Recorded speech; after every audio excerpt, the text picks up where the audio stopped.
Every year, thousands of people run in the marathon or half marathon that starts and ends here in downtown St. Louis. Now, for those who don't do this sort of thing, 26 miles, even 13 miles, seems an impossibly long distance to run. And yet, as Anne-Marie Berger shows us tonight, that is just the end of a much longer journey.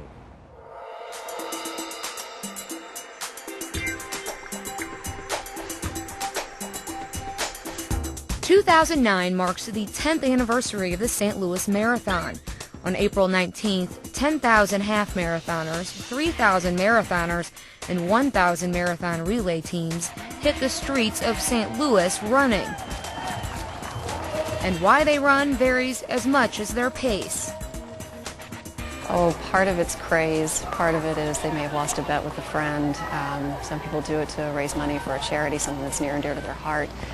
Some people it's a number. Some people it's, just stepping outside of themselves to see what they're really made of. It's really individual. Some people it's weight loss. I mean, I hear 1,000 stories from my runners, and it's always just amazing because no two stories are exactly the same. But whatever the reason, running this race isn't a decision they made yesterday. Information is correct. Email address so we can contact you. Emergency. Kristen Murphy is the event manager for Fleet Feet Sports in St. Louis.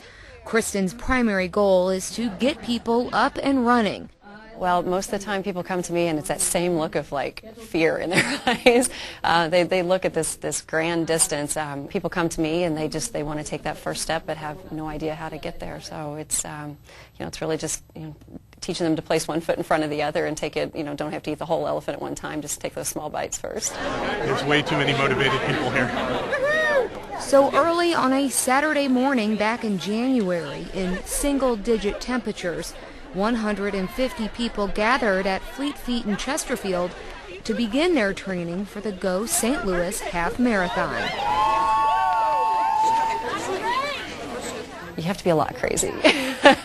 There's a special kind of person that can be a long-distance runner, and and it just spans so many different types of people. For me, I can't stand a mile on the treadmill or the treadmill.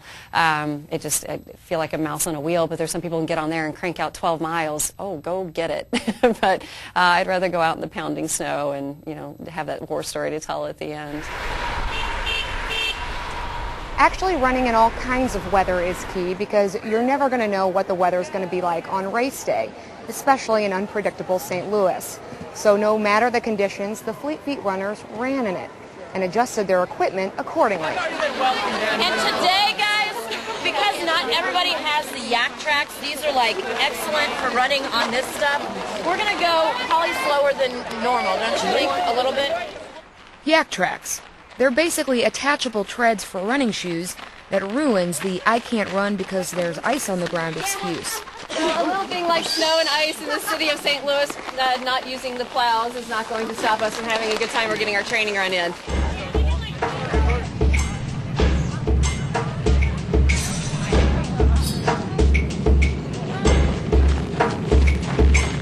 Each Saturday morning, this training group, divided up by running pace, ran area parks, gradually increasing their mileage each week. This run, during the first week of February, was 5 miles for the half marathoners and 8 for those training to run the full marathon. Starting from a good base and working up gradually through your mileage is a lot better for you, just because your body has time to adapt to the physiological changes. You learn things along the way. You get comfortable with practicing with the shoes, with the nutritionals, with the hydration. Everything that you're going to do for race day is already practiced by the time you get there. Those who just kind of jump off the couch and go do it might not have that same benefit. Some of them have great success with it. Others tend to walk away and go, I'm not going to do that again. So after 3 months of training, these runners had put the miles on their legs and prepared to run in all kinds of weather. And that training came in handy on race day. It rained, and then rained some more. But rain or shine, with proper training, the end result was the same. Go Michael Mahoney, Christine Thomason, Ellery Ho, Troy Fortney, Gregory Lindquist, Ian Campbell from Edmond, Oklahoma. Looking good.